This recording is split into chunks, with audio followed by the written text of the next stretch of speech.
And we're being live streamed, Mr. Chairman. All right. Thank you, Ms. Cook. Got everybody here. Let's call the meeting to order, and I'm gonna call on Councilman Seekings to bring a few words. Thank you, Mr. Chairman. Let us pray. At a time of conflict, let us each, in our own way, do what we can to bring those around us together and to lead by example. A world torn apart is not the world that we envision. A world together is something we strive for every day. May we get all the Lord's help in our endeavors to do just that. In your name we pray. Amen. Thank you, Councilman Seekings. Well put. Entertain a motion for the approval of the minutes of February 22nd. Probably move. Got a second out there. Any question on those minutes? Hearing none, all in favor, please say aye. Aye. Aye. Any opposed? Thank you. We're down to item F, temporary encroachments. Mr. O'Brien, we have any outstanding? Mr. Chairman, one of them is a little bit different. I just want to call your attention. It's the 838 Morrison Drive. That's some work by the railroad company installing required cross signal boxes, flashers, etc. And we work with TNT to make sure all those are correct in the proper places. So we're recommending that along with the other encroachments as information. Okay. Any questions from committee members? Mr. Mayor. Which railroad was that, Tom, if I may? Mayor, actually just sent down that folder to have the letters prepared right out. I'll send you an email with it. Which one? It's right there. I've got the addresses and everything, so I can get that. I'll send you that to you this afternoon. Okay. So sometimes they're known for not returning our call. We'll make sure we got some phone numbers out of there. We got anything we need to ask them while we sending them something? Maybe now's the time. Yes, sir. I'll check and get that information to you today. Okay, thanks. Yes, sir. All right. Thank you, Mr. O'Brien. Let's see. Mr. Fountain, I see nothing on the public service update. So item H, low batteries, seawall. This is a subject that I know Councilman Seekings has absolutely no interest in at all. Mr. Fountain, and then thank you, Mr. Chairman. So item 1 is the for low battery seawall, the project phase 3. This is recommending approval of the construction contract with Gulfstream Construction in the amount of $21,496,256 to build about 1,800 feet of the low battery seawall. If you remember right, this is the combination of the original phase 3 and phase 4. Right. So we could build it a little bit more efficiently. Right. You have about an 18-month run time on this instead of a 2-year run time. So we're building a little bit faster, a little bit more cost effectively, but we've had a really good run on the first 2 phases of the project. So we feel like we're kind of full steam ahead at this point. This does have our normal language in there to approve the revised project budget, because the budget is for all 3 phases of the project is a single budget. And then the $40,000 authorization for changing without return to council as long as under $40,000. As I mentioned, it's a $51,303,289.39 project budget. That's phases 1 through 3 inclusive. And it's funded, of course, through hospitality, municipal accommodations, Charleston County accommodations, and then CWS contributions. This phase does have just over $2.7 million in that $21.5 million from CWS for the water and sewer work that they'll be performing. They'll be replacing all of their water and sewer lines on that phase of the project, which is a huge benefit to the area as well. And if you have any questions, Mr. Chairman, I'm happy to answer those. Okay, let me go to that kind of money. I'm going to recognize Ms. Wharton. Ms. Wharton, can you tell me the piggy bank is right for this? Yes, if you saw too on the agenda sheet, it mentions the hospitality revenue bond that right now I'm in the process of getting. Right. So that will cover the whole entire cost of the project. So that will come to council next meeting. Okay. The ordinance for the bond. Thank you so much.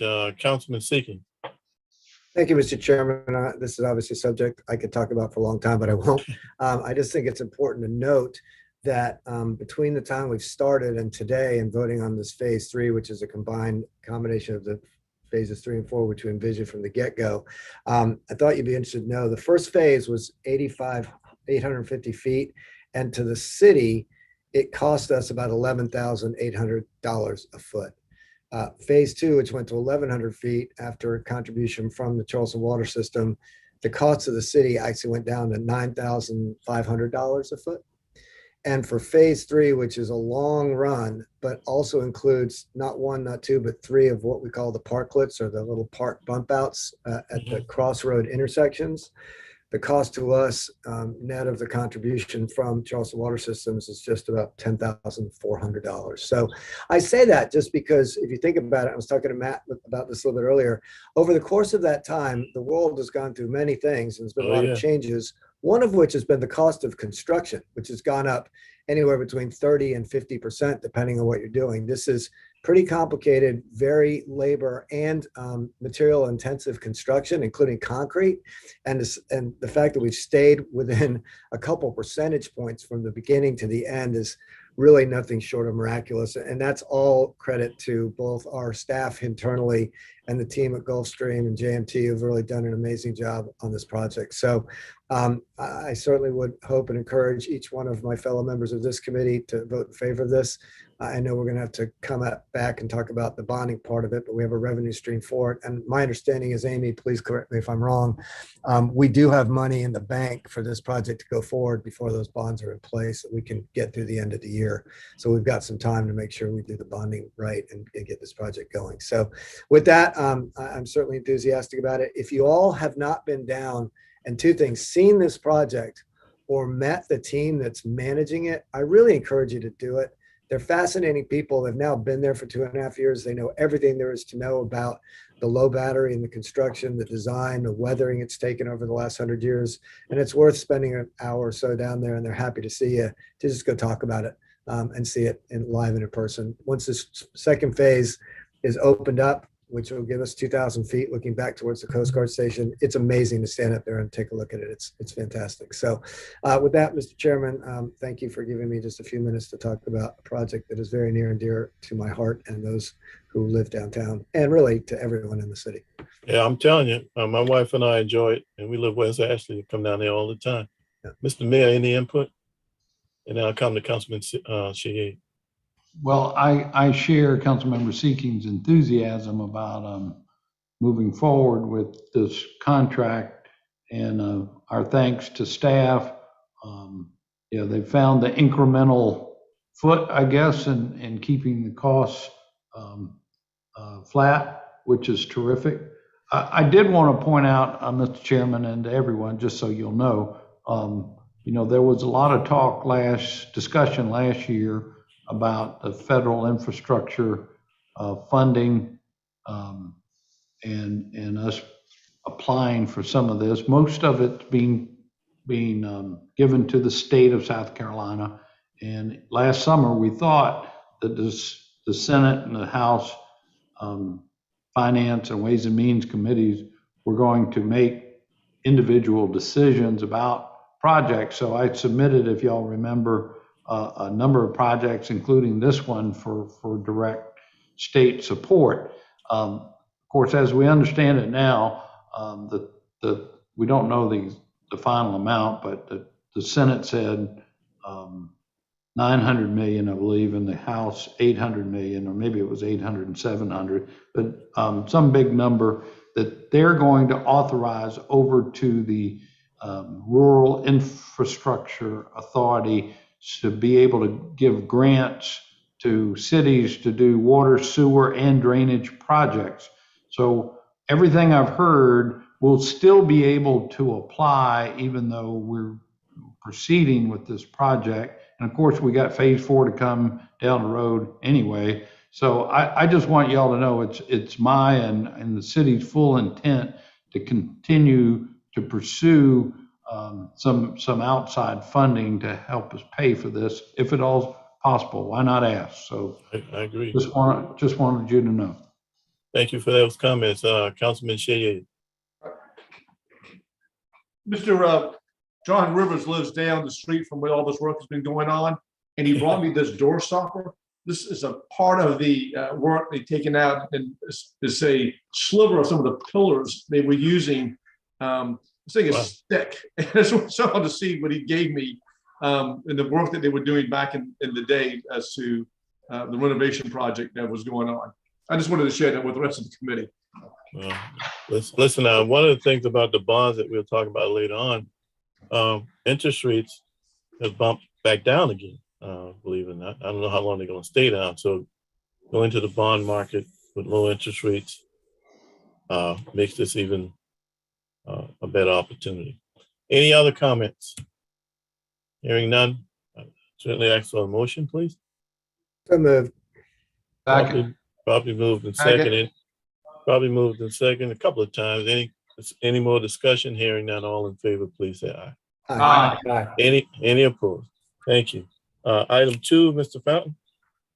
Thank you, Mr. Chairman. So this is for the same phase of the low battery. This is the construction, engineering, inspection work in the form of a professional services amendment with the existing JMT contract for $842,381.31. Again, that's for the 18-month construction period on phase 3. All right, what's the pleasure? Move for approval. Probably moved and seconded. Any discussion on that motion? All in favor, please say aye. Any opposed? Thank you. Number 3, Calhoun West, requested by Councilman Seeking. Councilman? Thank you, Mr. Chairman. I think Matt has got a little presentation he can give us about where we are with Calhoun West, what's happened, what's happening, and what may happen down in the future. And we can have a short discussion afterwards, if that suits you, okay? Mr. Fountain, you're up. Thank you, Mr. Chairman. Share my screen.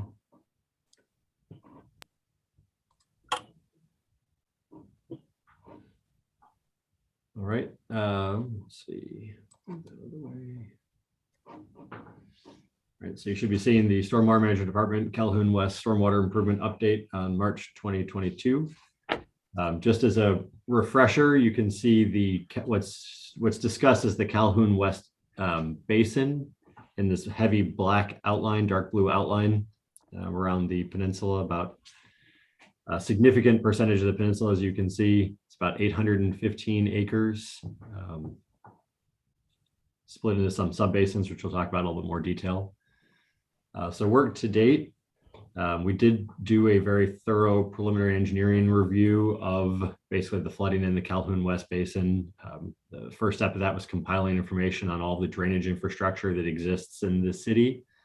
So we went back through the 1984 report, as well as doing some additional verifications of pipes, brick arches, existing infrastructure, combined that with the updated LIDAR, the surface topography in this basin, and basically built a computer model of the area to show where do we see current flooding, and then look at different opportunities again to relieve that flooding. So the topmost picture there in the blue, you're seeing one of the risks in the basin, which is the sea level rise challenges. If you see basically 2 feet of sea level rise with a high tide, where you're going to see inundation, where you're going to see challenges. You can see there's a lot of low-lying areas, obviously, within the Calhoun West Basin. Then the bottom graphic is adding rainstorms, basically looking at a 10-year rainfall with current sea levels during tides, with purple being your deepest water. Obviously, you can see Colonial Lake and Alberta Long Lake kind of highlighted there, but also many of the streets, and then going to shallower and shallow waters as you get into yellow. But it's worth noting that those purple areas are generally more than 2 feet deep. So it is a basin, as probably everyone's aware, that does experience some pretty significant flooding, making what we're showing here again is transportation basically almost impossible in many of the areas of the basin. So we took this model, basically used it to do 2 different things, one of which was developing short-term project approaches, then was looking at long-term, which we'll talk about in a second. So there were 6 highlighted short-term project approaches.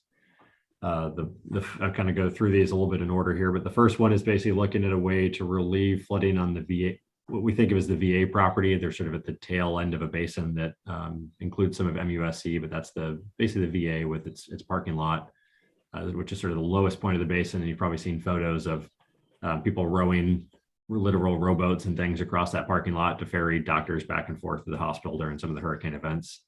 So in that situation, we had looked at adding a improvement to the existing outfall that you can see in the blue line, and potentially a lift station or a booster station is a pump in that parking lot to help move the water out during high tide events, because that's one of the challenges, is that parcel is extremely low compared to high tides. The second project option was looking at a way to improve the drainage along Calhoun Street.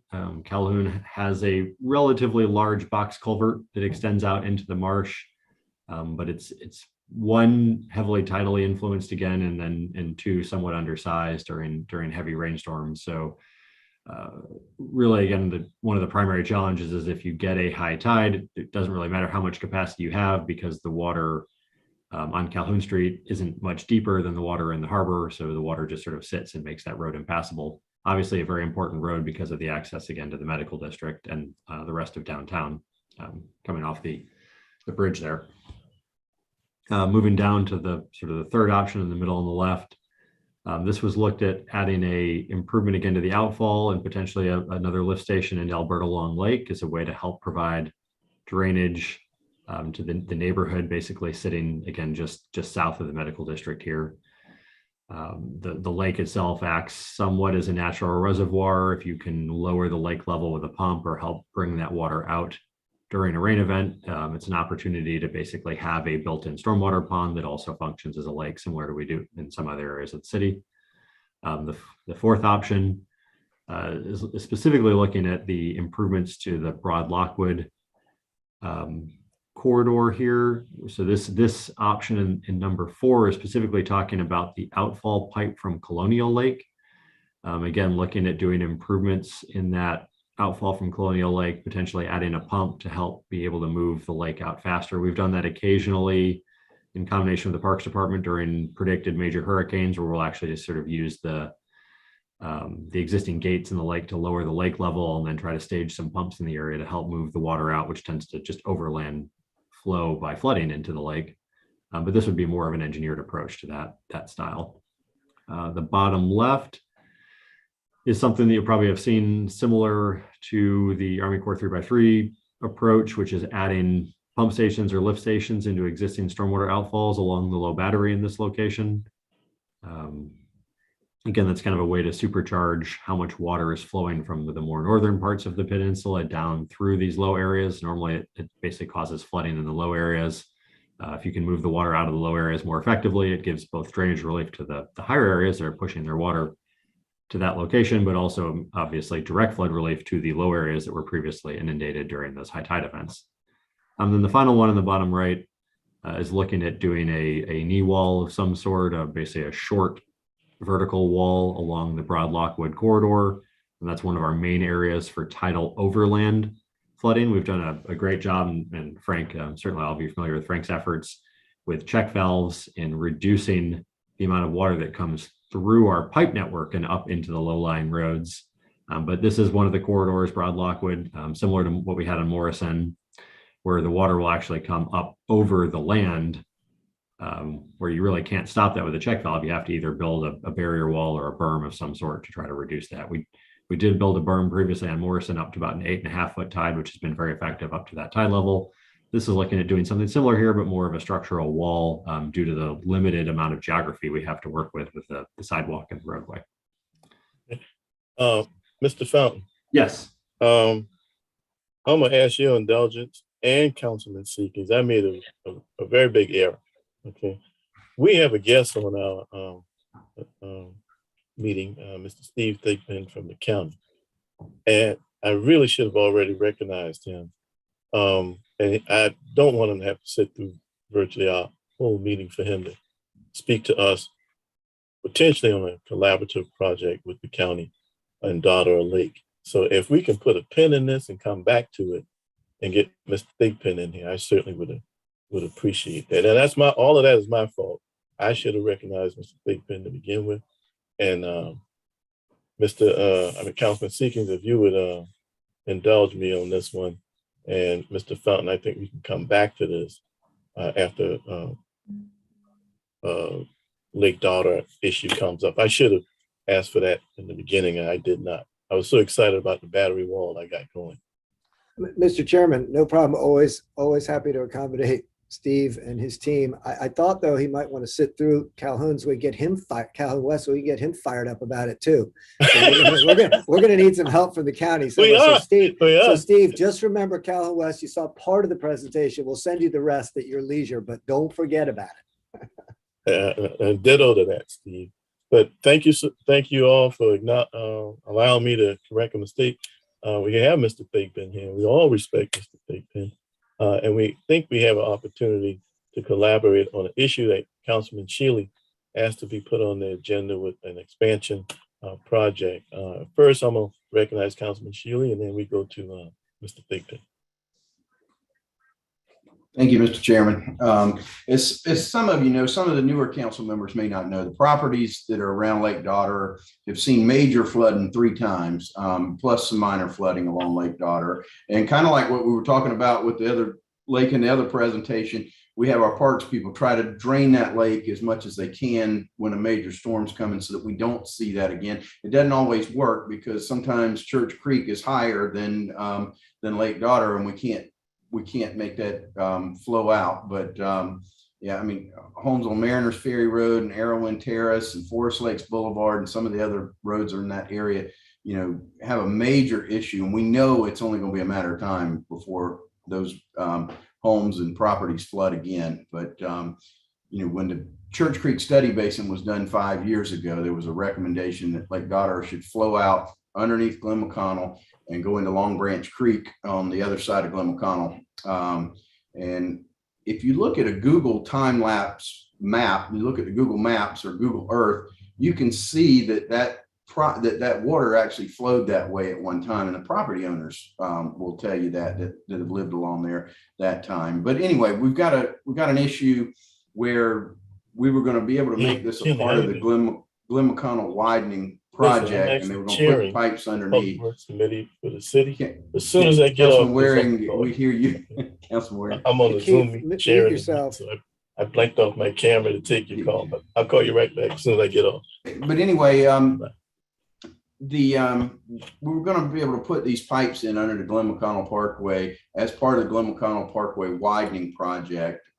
It just made sense to do it at that time, make everything happen at one time. So we have only one time of interruption for roads and everything. It just made sense to get everything done. But then Mr. Thigpen can tell you more on this, but then we came back from the state. I understand that they said that we could not use the 0.5-cent sales tax for those pipes to be put in underneath there. So we got an issue. You know, in my mind, people were expecting this to be done. It makes sense for it to all be done, but we just got to be able to come up with a way to do it now. So, hey, thank you, Councilman Shealy. Mr. Thigpen, you're up. Yes, sir. I have a brief presentation, and I also think Mr. Fountain also has some information for the committee as well. I will try to share my screen here to see if I'm successful.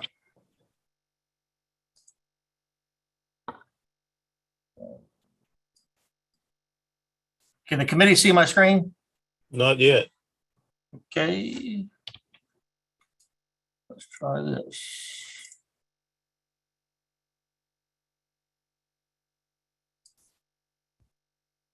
How about now? No, not yet.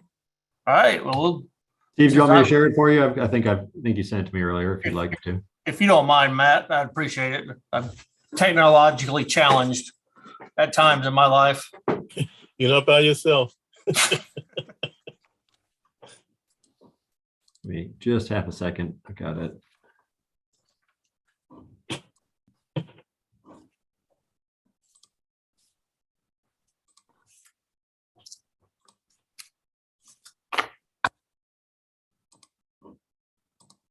Okay.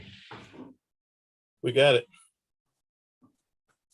All right. Thank you, Matt. Yeah. So this is just a brief presentation about kind of where we're at and how Lake Daughter plays into the Glen Mcconnell Parkway widening project.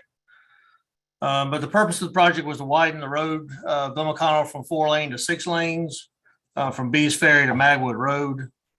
We have upgrades to 3 traffic signals along the corridor, as well as a new traffic signal at Essex Farm Road. And also it will include on the Lowe's side of Glen Mcconnell, a multi-use path that runs the complete length of the road, which will allow much needed bicycle and pedestrian accommodations along that route.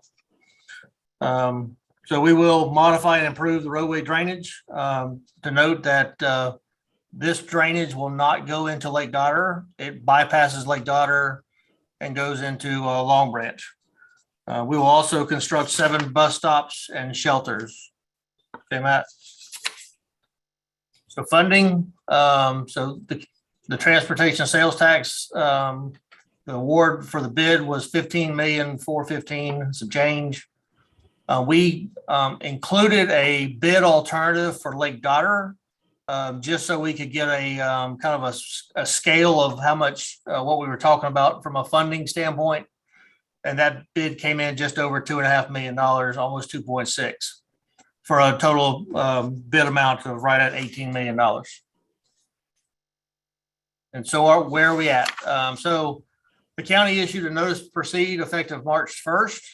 And finally, in the next 2 weeks, we'll see some construction equipment on site. Before that, you might see some engineers out there doing some survey work and laying out some of the improvements. But we're told the construction equipment will start here in the next week or 2.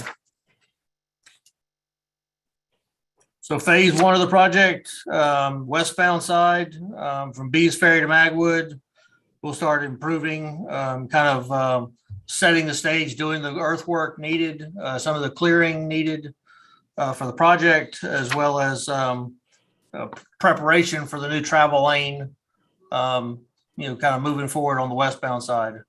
Then we'll flop over and do the work on the eastbound, getting ready for the additional lane for that side. And as you see at the bottom, this is kind of that telltale point to where we're going to need to whether do we include Lake Dotter in the work, or do we not include Lake Dotter in the work, so that the schedule for our contractor keeps on an effective schedule for him, and not doesn't delay his work. And of course, the third phase is that we'll install the bus shelters, do the landscaping and irrigation, and finish up the shared use path. So this kind of shows you the big, large pink area is kind of the Church Creek Basin. So for those who know the area from the railroad overpass back toward Bees Ferry, that's the only part of this that flows into Church Creek. The rest of that water will come from that location, flow in the roadside ditches along Glen Mcconnell Parkway, and empty into Long Branch Creek. One thing this will include is we will include a few roadside structures so that we don't release any more water into Long Branch than we are before construction starts. So it'll go out in a timely fashion and not flood Long Branch. So the Lake Dotter improvements, the bid was for the installation of 3 42-inch pipes under Glen Mcconnell Parkway. It does require the relocation of, I believe, a active water line that was also included in the price of the work. And some of the old lines, instead of them being removed, they'll be abandoned in place as to not have to dig up more of Glen Mcconnell than we should have. Now, those pipes would be plugged and capped until after the city got all their permitting in place, but we wouldn't need to, kind of disturb Glen Mcconnell going forward after all the permits were acquired. And kind of lastly, the award of the contract kind of is dependent on the city of Charleston securing funding and accepting the bid amounts that were provided. I think Matt has all those numbers. Require the permit. And the kind of the tripping point for including this work is about 407 days from March, 470 days from March 1st. That's the kind of place where we need to inject it into the contract to ensure that we keep that project moving forward. And I'm open for any questions the committee may have. Question from committee members. I can see some of y'all, but not all, but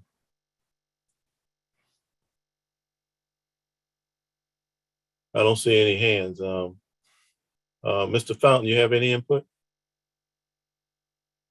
I do, Mr. Chairman. I've got a quick, I think Steve mentioned, I've got a quick presentation if you'd like on kind of the history on the city side of where we've gotten to on the project and what our options are, but I can share that if you'd like, or. Okay, let me just make sure committee members don't have any questions.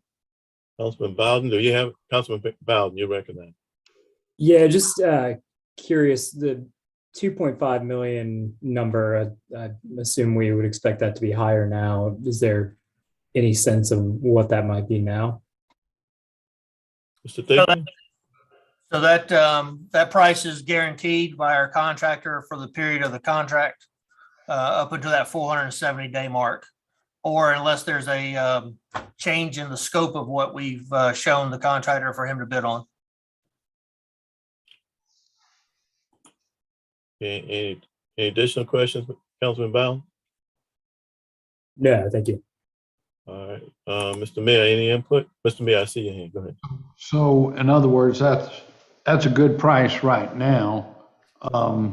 Steve, thank you for all your work on this from a traffic view as well. But I appreciate y'all including this in at least the bidding that went out, so we'd be able to grapple with this and figure out a path forward.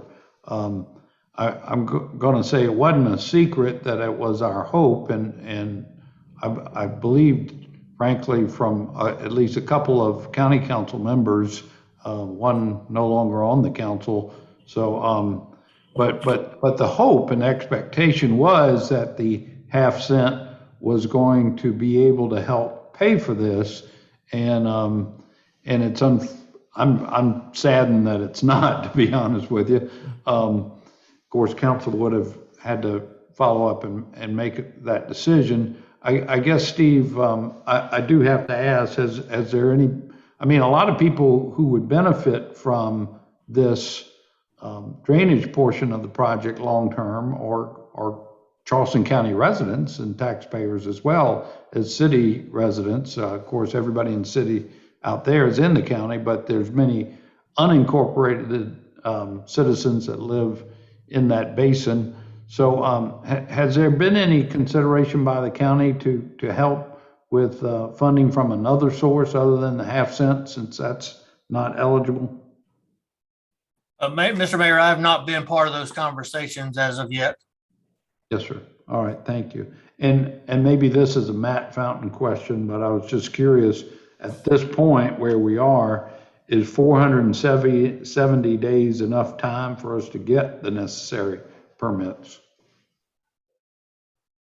That's always a good question, Mayor. We have the city has invested a decent amount of money. I think we put about $120,000 over the last couple of years into getting us to a point of basic construction ready plans that were used to bid the project, and the base efforts for permitting. We do still need to finalize the USACE permit, the Army Corps permit.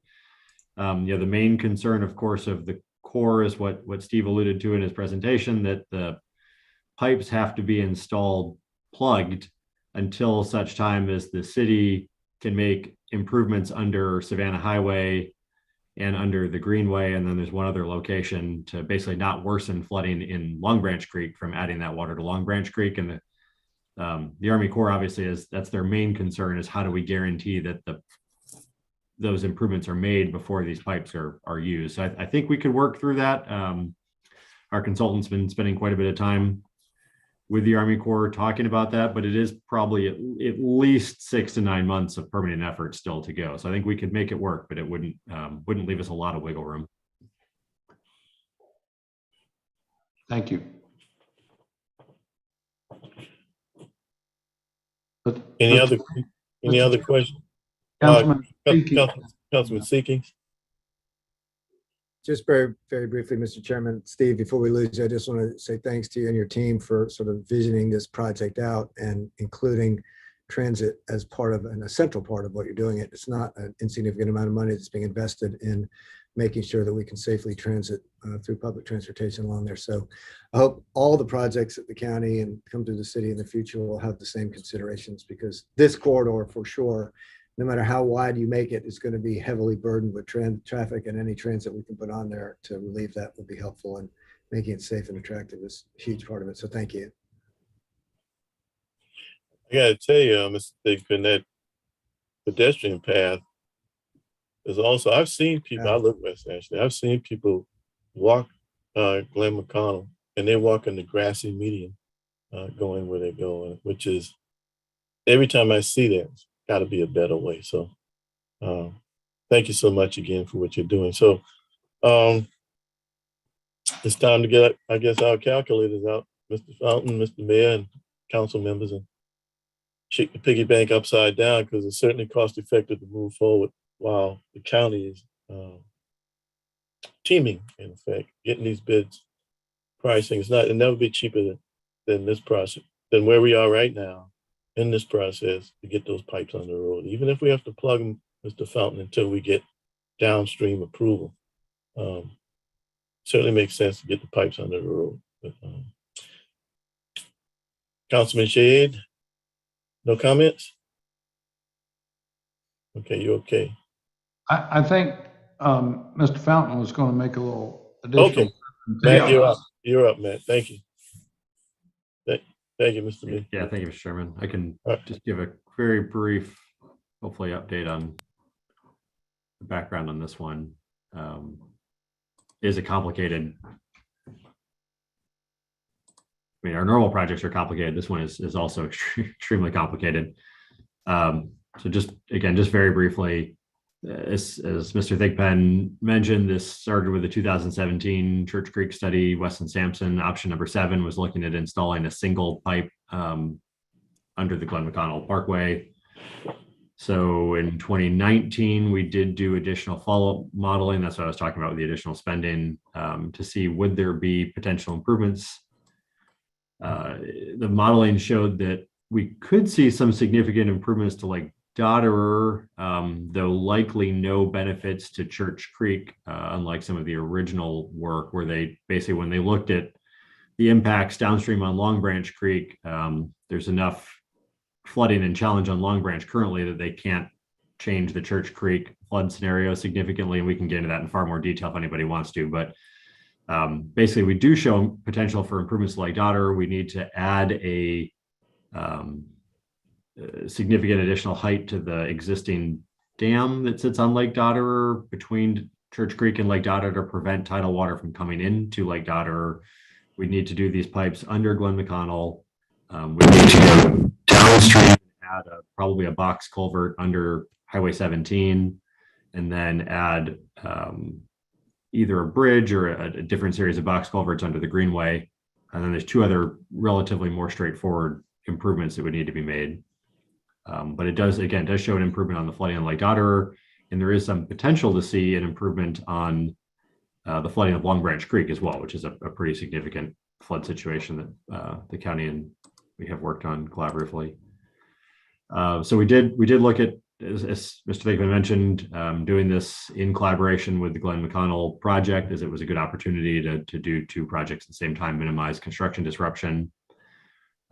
We advanced our permitting, as I mentioned, went through and did kind of construction ready documents that were used in the bid. We've had those conversations with USACE, with the Army Corps for wetland and stream impacts, bid the project, kind of gotten our pricing point. Again, we've talked about having installed the pipes closed at this point in time. Because of the improvements under Highway 17, the Greenway, and then the berm, we are estimating a total project cost is likely to be on the order of $20 million. Certainly, if you can pull the Long Branch Creek Basin into that, it makes it a much more desirable project, because that's a very large basin with pretty heavy flooding as well. That hasn't been modeled in great detail yet, because we were sort of focused on the short-term side. So at bringing us up to date, of course, we had the roughly $2.6 million cost for work. We would need to add the additional final permitting services with USACE, probably establish a project contingency, and then provide some inspection on the installation. So we'd estimate a budget, probably $3 million is what we'd look for if we wanted to move forward with this work with the county project. I think we did touch already on the Department of Revenue finding that they couldn't use the sales tax funding at the county, which obviously was a blow to our approach on the project. So we have been looking at options for path forward. Of course, we can move forward with the installation with a $3 million budget. That is one option. The other option we've been looking at is basically backing up and taking some of that money and using it as a preliminary engineering for the entire project to try to establish, okay, what exactly improvement can we see under Long Branch Creek in Long Branch Creek for flooding? What is our construction going to look like under Savannah Highway and under the Greenway, especially to get a better cost estimate, as well as finalizing the berm construction details for Lake Dotterer. We have been talking with NOAA about that approach because NOAA has a lot of interest in Long Branch Creek. NOAA does see some opportunities coming their way from some of the new federal stimulus funds for design work. So we're working with NOAA right now, looking at a possible design grant application for basically that overall project approach. Of course, that would require generally the city to come with matching money. So this is one other option. If we decide not to move forward with the $3 million for the pipe installation, we could basically reallocate some of that money into the preliminary engineering for the overall project and try to come up with grant funding to advance that a little bit more expeditiously. So that was just our quick update. If there's any questions, I can certainly answer those as well. Mr. Fountain, can you go back over that last part you may mention about, grant funding and advance? Yeah, kind of a little bit confusing. Sorry, yeah, Mr. Chairman, I'm throwing a lot of information at you very quickly. It's okay. It's okay. I think Penn already did.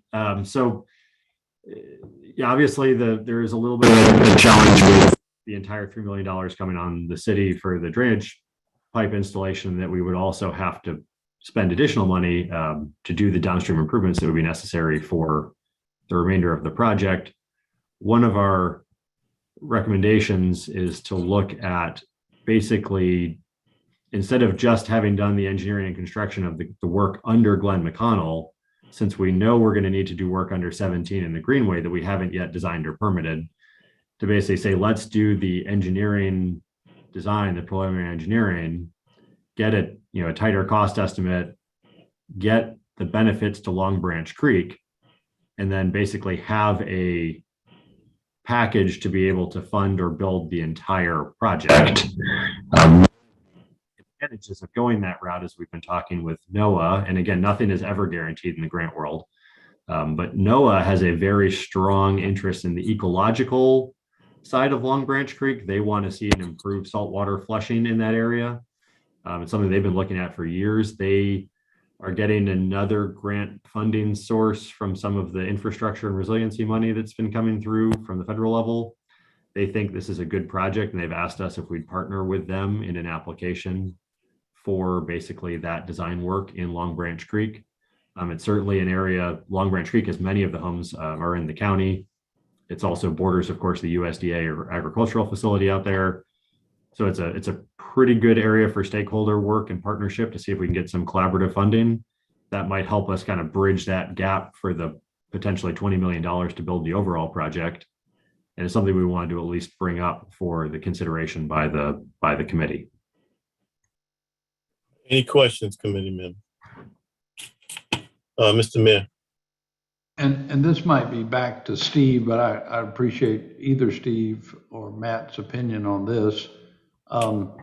Steve, it was always my conception, as well as Councilmember Shealy's, and I think others, that, gee, it makes sense to do this at the same time. But just out of curiosity, from a practical, logistical cost point of view, does it really matter that we do it when the widening is done as opposed to a year or two from now? I mean, or after the widening project is over, will that add additional cost other than the construction costs go up over time? Mr. Mayor, I wouldn't think it would. There are some things in that proposal that we had, such as relocating the utility, which was going to require, I believe, an open cut of Glen Mcconnell Parkway.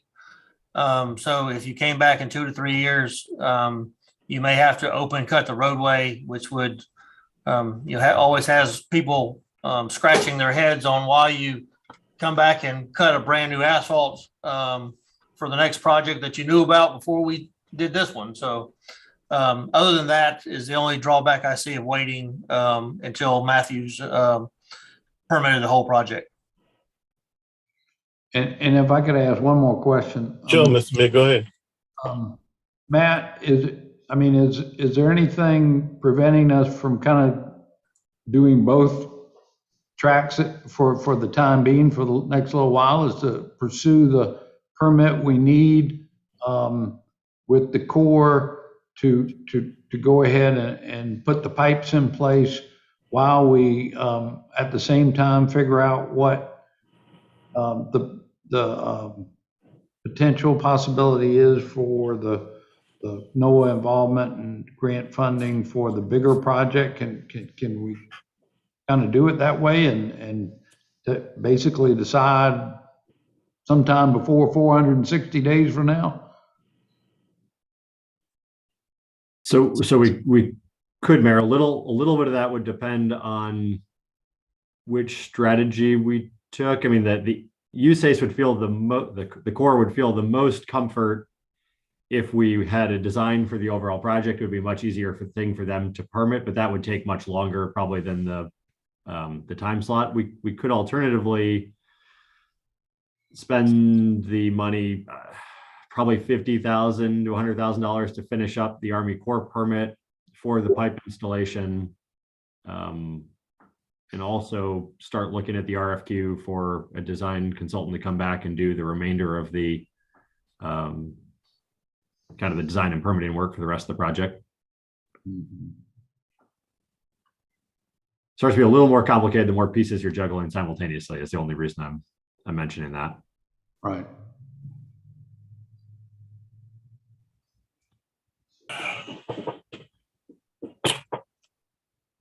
Yeah, Councilman Seeking. Just, not to beat this too much, but I'm just interested, Mr. Mayor, what the reason was that we couldn't include this as part of the project and get half-cent sales tax funding. It seems like a natural adjunct to all of this. What was that again, council member? Sorry. What? Just what the reasons were given that this part of the project wouldn't be eligible for half-cent sales tax funding. It seems like a natural adjunct to this project.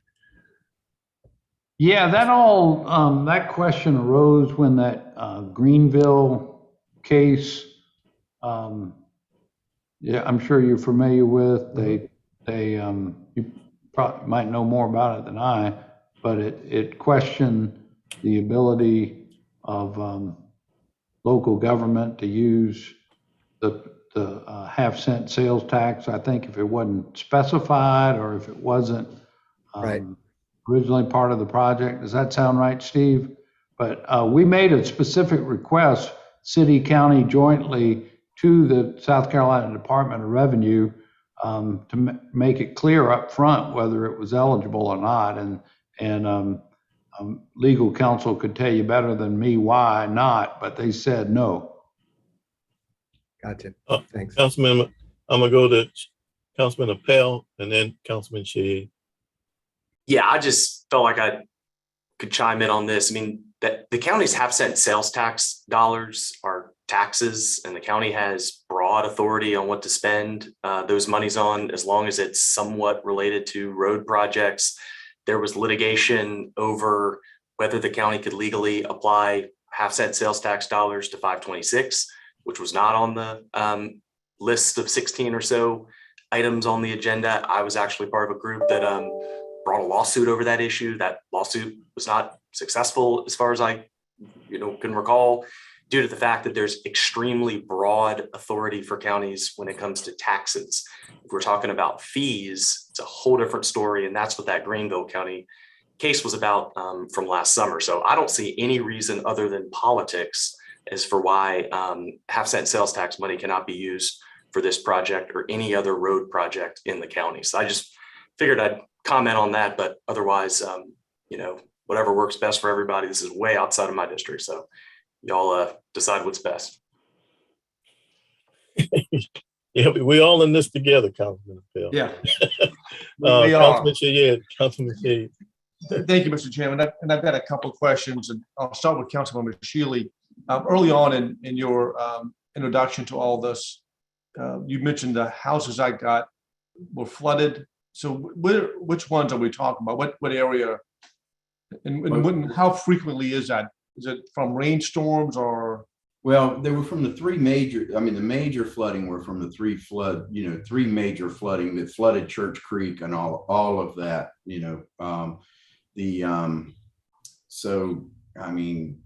gosh, whenever that big, I can't remember all the dates, but the hurricanes and then the big whatever storm that happened that caused all that flooding. Some of you may remember the post. Yeah, 2015, we had like 20-something inches of rain in 2 days. So it's not an everyday rain occurrence like a heavy rainstorm. It's usually a little bit more dramatic than that.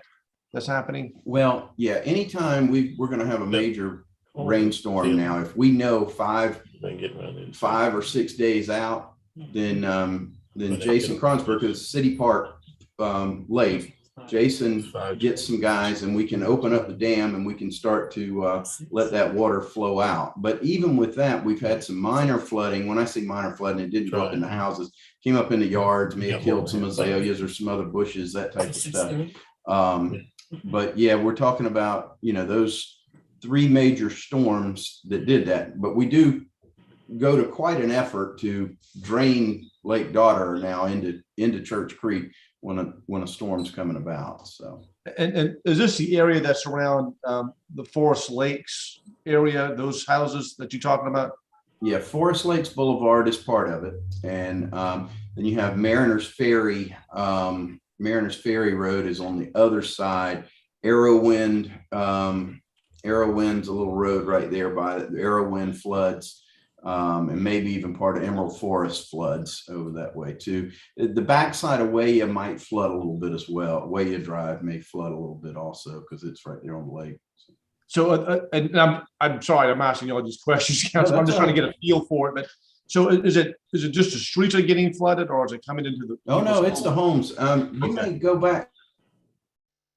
Post and Courier did quite a story. Some of you may remember Ken Berger, the sports editor from the Post and Courier. He had to be rescued by boat out of there. He was sick at the time, but but he had to be rescued by Charleston County out of his home by boat because the flooding was so bad up in their home. So now I'm looking at some of these images. I'm fooling around on my computer, looking at some of these images of this flooding out there. It looks pretty daunting, quite frankly. When it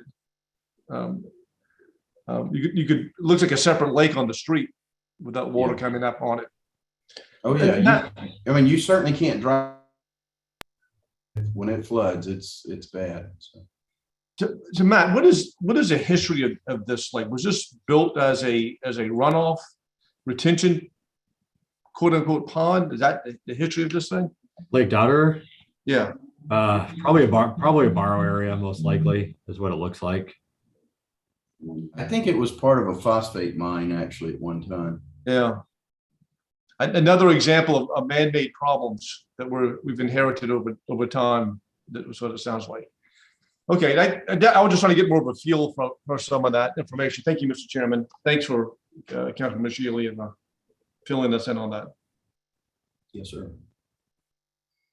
So could I ask another question? Mr. Mayor, okay. Kind of following up on that question about what we're trying to solve here. We've seen flooding in the 3 normally during the major events, and if I remember correctly, it wasn't just because of the rain being able to drain off, but it was because the Church Creek Basin was overflowing into over the dam and into Lake Daughter and contributing to the water. So I'm not saying we got $2.5 million right now, but if we had $2.5 million, and we're looking for a short-term betterment, knowing that Long Branch could be 20 million and much more complicated and take some years to accomplish. It is something we want to do, but it may take a while to get there. Meantime, all the pipes will be shut off. Would elevating the dam make more sense to do right away to actually help the more immediate need? I'm just asking the question. I don't know. And if you'd like, Mr. Chairman, I can respond or. Yeah, sure, Mr. Felton, go ahead. So, Mayor, yeah, I mean, yes, if you can cut off the flow in from Church Creek, that is a huge benefit. The other thing that is needed is to be able to drain the lake to a lower level than it currently sits at more efficiently. So that's something we looked at as a possible option within the dam. Church Creek is a little harder to drain into than Long Branch Creek, interestingly, the way the tidal elevations work. But yes, that is another short-term option, is to improve the dam height and potentially add some additional like check valved outfall or gate valved outfall from Lake Dotter into Church Creek to be able to, again, work in advance of large predicted storms. It wouldn't help as much for the unpredicted major rain bombs and things, but for hurricanes, it would be very helpful. Right. And have we done any estimating on how much that would cost and how long that would take? Weston Sampson did a very brief look at the dam as part of this project work and the money we spent looking at this. We've looked at basically bringing the dam up to like an 8-foot elevation, which is a few feet above. It's basically as high as you can bring it without starting to take people's homes to tie it in around the edge of the lake.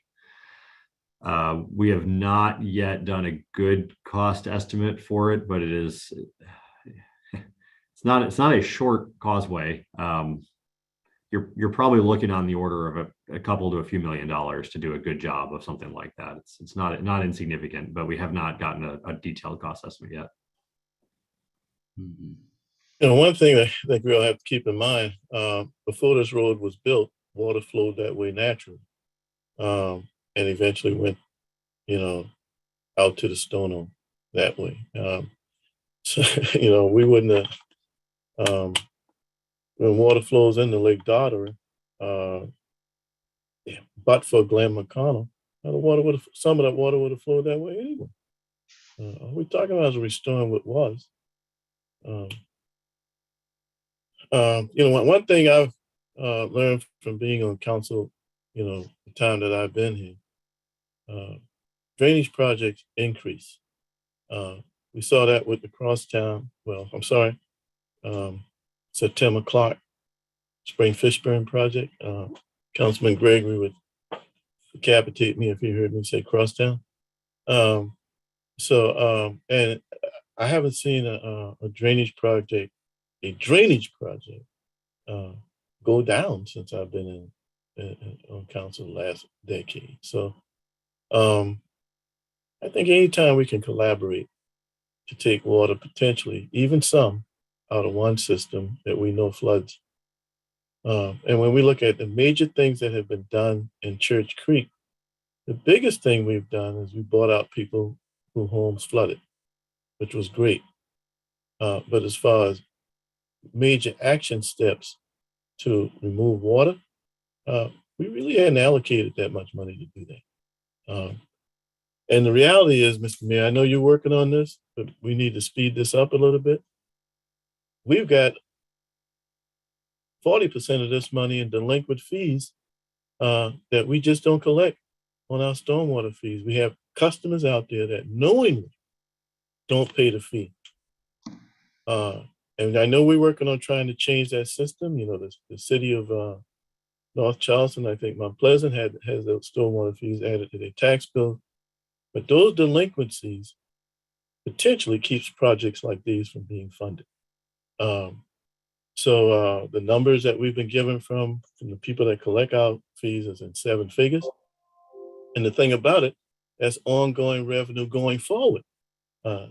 that we would be collecting. So whether it's this project or the other, we have to find a way to, I think, be proactive on the drainage piece. And I understand you, Mr. Fountain, about going down river and Noah and all of that, but somehow I think coming back 2 or 3 years later and cutting the road and putting pipes underneath from a cost-effective standpoint just does not make sense to me.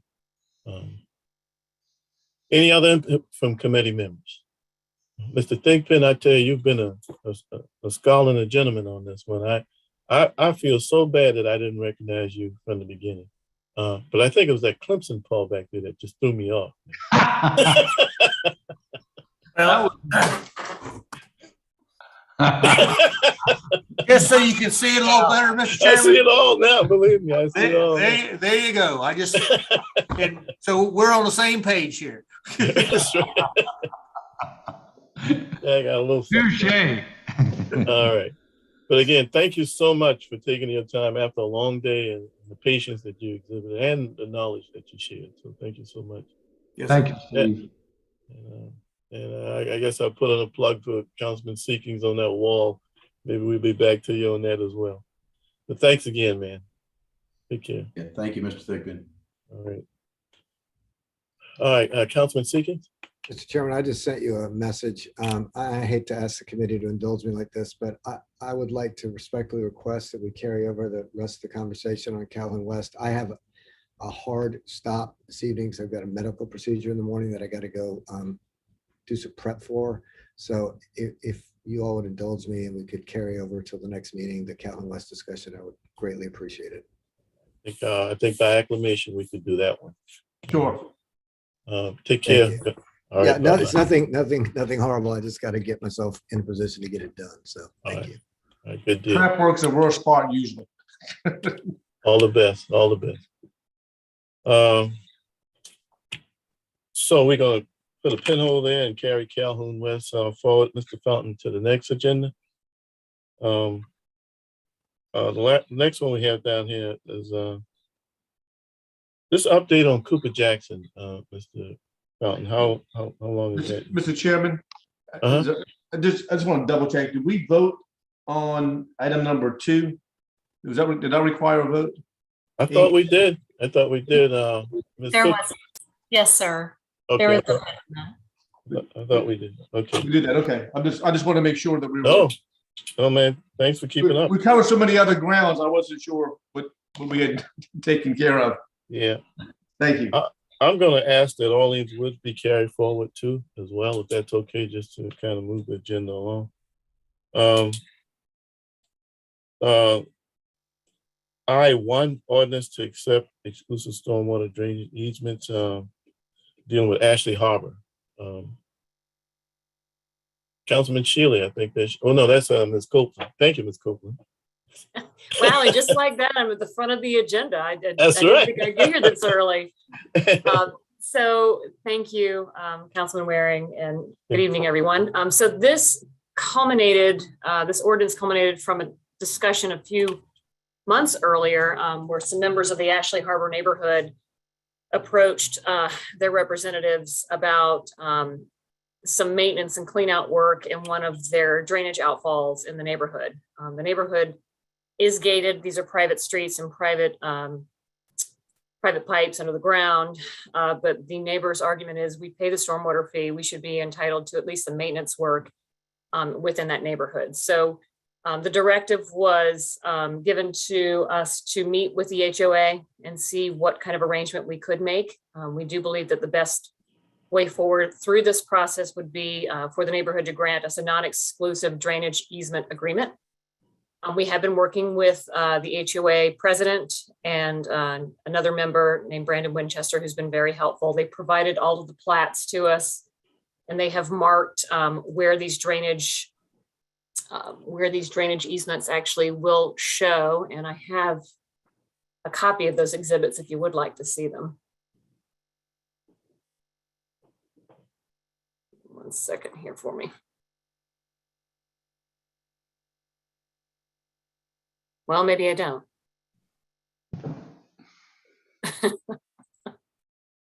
Either way, Ms. Copeland, we want to thank you for what you're doing on this. Sure. Sorry about that. All right. Yeah. So there's 25 total drainage outputs in all in the neighborhood.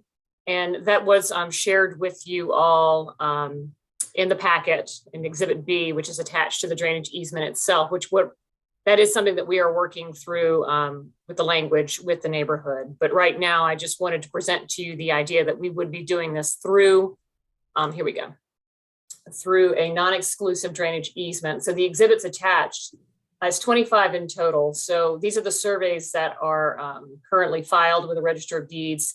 So what the neighborhood association has done, and by the way, we also attach the covenants, which gives the neighborhood association the right to provide a non-exclusive easement to governmental entities like us. So under this, it would give us the opportunity to go in and provide any kind of maintenance or inspection services to the neighborhood. So as you can see where all the red dots are on these surveys, this is where the drainage outfalls are currently within the neighborhood. And I believe 2221 is the one that's been giving them problems of late. And historically, the city, when the neighborhood has reached out to the city, they've gone in there with a vacuum truck and performed that service for them. But this would formalize it for us and provide a level of protection for the city going forward if we're going to provide this maintenance in the future. Mr. Mayor. I would say I support the concept, given that they pay the stormwater fee. I do think that's reasonable. I would just ask a question, how we define maintenance, and if a pipe were to collapse and needs to be replaced, is that considered maintenance, or is that on them? If in the future sea level rises to where it makes sense to have check valves in their outfalls, is that maintenance or is that new construction? So I just want to make sure we understand what the limits are going into this. Anyway, that would be my question and request. Excellent point. That's something we will work through with the neighborhood association and Matt Fountain, of course. Okay. Any input, Councilman Cheyenne? So what happens with it being non-exclusive? If it's not exclusive, what rights does the city have to go in there if it's not exclusive? I think the purpose of having non-exclusive is just that they can extend that same right to a private entity to go in there and repair it. If it's exclusive, the city is the only entity that can come in there and inspect or maintain. So would they do that at their own expense if it's not exclusive? Correct.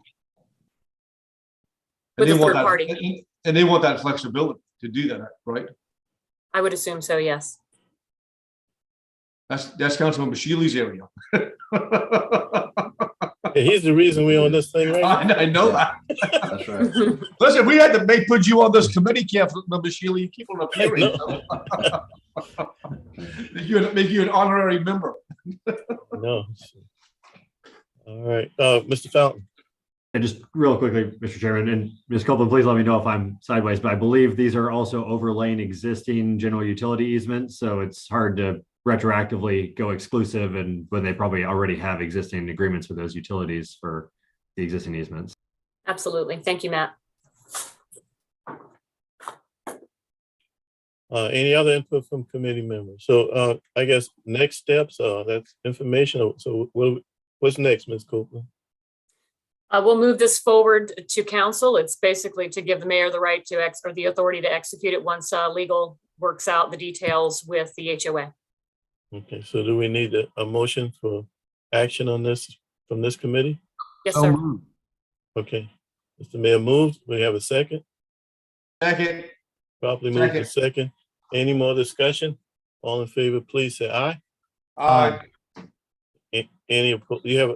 Was that you voting, Mr. Appel, or you have a question? I actually had a question about this. We're still in discussion, please. Go ahead. Yeah, I have represented some folks up in Berkeley County, of all places, that were trying to get the county to take over maintenance of certain stormwater, infrastructure features in that neighborhood. And part of the challenge in my case with the county back then was that the county wanted us to bring the stormwater features up to current standards and current code before the county would take responsibility for them. And so currently, I mean, the reason, as I understand it, that Ashley Harbor needs to do this is because currently these stormwater drainage features are on private property. Hence, we can't use public dollars to maintain them. I just am wondering if there's been any discussion about whether certain steps need to be taken by the HOA to sort of bring these features up to standard or up to snuff before we take on all these maintenance responsibilities. I don't know. I haven't been out there, looked at it. I don't know what we're dealing with out there, but that's a consideration that, Berkeley County was concerned about in the case that I handled for that, because it's a big, this is a big commitment, as the mayor alluded to in certain respects. I just wanted to know, what's going on that account if we've looked into those issues. So before she comments, is your question more towards capital improvements and going forward in the future? And I guess it's a good question. How's the agreement address that, Ms. Copeland? Well, at the moment, the easement agreement does not in and of itself address the requirement that they bring the pipes up to city standards in order for us to take or to be a party to this easement agreement. If that's what you're talking about, Councilman Appel. That does not address that issue. And I'm not really sure the status of the pipes at this point. I'm not sure if Matt Fountain has any intel on that. That was one of the concerns Mr. Fountain had about this at the onset. I remember that clearly. So this is just specifically an easement for the maintenance. We keep it simple. And we can certainly define maintenance or narrow the definition of maintenance to what's been happening historically. And that is, if there's a clog, we come in there with a vacuum truck and unclog it. I mean, we can define it in that way. Well, I don't want to upset the apple cart. If things going on well the way you got it going, I think that's fine. But if it's for maintenance, what Councilman Appel is talking about, and correct me because I'm out of my pay grade on this, but you're talking about capital improvement upgrades to current standards, which right now they own those pipes in the ground, as I understand. Right.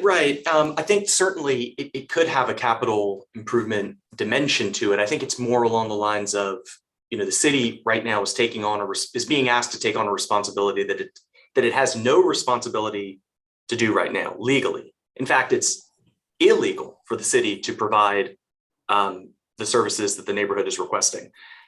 The city cannot perform work with the taxpayer dollars on private property. I can't call up Jason Kronsberg and ask somebody from the Parks Department to come mow my yard. I mean, it's the same reason you can't do this. So in order for us to legally be able to perform the work out in these outfalls and pipes and drop drain boxes or whatever the features are out there, we need this easement. All I'm saying is that local governments tend to want to know what kind of maintenance obligations they're taking on before they take them on. In other words, like I'd like to hear from Matt, and I don't want to put him on the spot today, but before this becomes final, as to like, what is the condition of these features out there? Berkeley County required us to like spend hundreds of thousands, if not millions of dollars to get our neighborhood's stormwater facilities up to code and standard before they would agree to accept maintenance. Now, to Julia's point, I mean, I suppose this easement could be structured in such a way that we basically just say, hey, we'll come through with a vac truck once a year. You're getting your vac, and we're disclaiming any sort of other obligations, responsibilities, things of that nature. But we just need to be very prescribed on this, because this is one of those things that ought to be really simple and straightforward.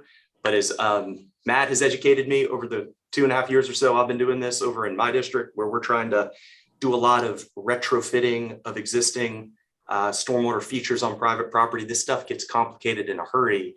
And I just don't want the city to, incur, liabilities and issues that we're not necessarily, eyes wide open about. I just think we ought to go into this, fully clear with what sort of obligations the city is being asked to take on, or we just structure the legal document in such a way as to just be very clear about what the city is doing and what the city is not doing. I think there's a lot of different ways to skin this cat. I just think, I'd like to know kind of what the condition is of the system out there. I mean, has anybody looked at it out there?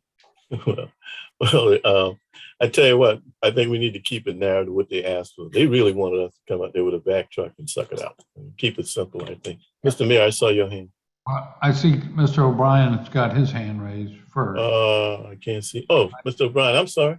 Mr. Chairman, to Mr. Appel's point, and for Julia, in the past, we've had a few subdivisions that were private roads. They've asked for the city to take over the maintenance of those roads. And the policy we've always had in public service is before we would do that, we would send an inspector and an engineer out to assess the condition of those roads to make sure. And as Mr. Appel said, at times there were certain repairs needed. Before we would do anything in any activity, we were required them to make those repairs. Sometimes we would coordinate with them to help them find a contractor to do it. But like you said, it's almost like opening Pandora's box. If you don't know the condition, it could get very costly depending on how the wording of the easement read. So I just wanted to put that in for what it was worth. All right. That's one. That's two, Mr. Mayor. And then we go to Mr. Fountain to address some of that. So Mr. Mayor. Since Councilmember Appel raised this issue about inspection, and honestly, I was thinking about that a moment ago, because what this reads is periodic inspection and maintenance by the city. And I think, someone correct me if I'm wrong, this all started because at some point, or for years, it was kind of an operating practice that if they got a clog, they'd call the city and would send up the vacuum truck and help them clear it out, right? Wasn't that basically it? Right. I don't think we ever had any inspections that we were conducting of their private system. We were just responding to whenever they had a clog. I could be wrong. So I appreciate the thought that we ought to have an inspection of the condition of the system before this general acceptance of maintenance, even though, as I said before, I think that ought to be pretty well defined and limited to things like sending a vacuum truck out to get a clog out. But I don't know that we should be committing ourselves to a regular inspection of the system. It's their system. It seems like they ought to be doing their own inspection. Just saying. Well, Mr. Mayor, I can't say I disagree with you. The initial and Councilman Sheila helped me out, but the initial request was to unclog the clog, basically, and that we had been doing that. Maybe we stay within those guidelines. But that's correct. That's right. what it was. So I think that was the request, and I think hopefully with Copeland, if we can kind of narrow it back, maybe take the inspection part out. I think we may be closer to the goal line. Absolutely. Any other input? Mr. Fountain, you have any last comments on that one? I think, Mr. Chairman, I think you had a good suggestion of just limiting it to basic cleaning is probably going to be the most expedient from a cost perspective, as well as from a risk and liability perspective. Okay, good. That was a very good soundbite, Mr. Fountain. Good. Okay, so we need action item on what we just, Mr. Fountain just said, that soundbite. We have a motion out there. Councilmember Appel, you want to put a motion forward? Sure, I'll move to proceed along the manner that Matt just outlined, with the understanding that the documents will be drafted up in a manner to very specifically define the city's limited maintenance role in this respect, with some indemnity and all that good stuff. All right. I know I shouldn't have asked the lawyer to bring that motion, but anyway, no, I'm just kidding. We have a second out there? Second. Properly moved in second. Any more discussion? Hearing none. All in favor, please say aye. Aye. Any opposed? Thank you very much. Ms. Copeland, seriously, I appreciate all your input, Mr. Fountain on that one, Mr. Mayor, Councilmember Appel, and Councilman Shealy for keeping that coming forward. Everybody, Councilman Shealy, because he's got family members over there beating him up on this.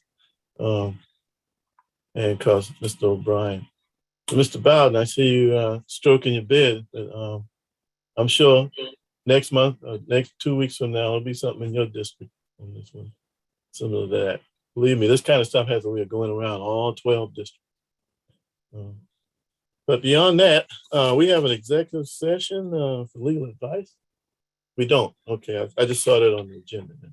That was just for Ashley Harbor in case you needed it. So Oh, with that, okay. we're good. All right. Beyond that, any final comments? We entertain a motion for adjournment. So move. Properly moved by acclamation. We stand adjourned. See you guys tomorrow. Take care. Thank you.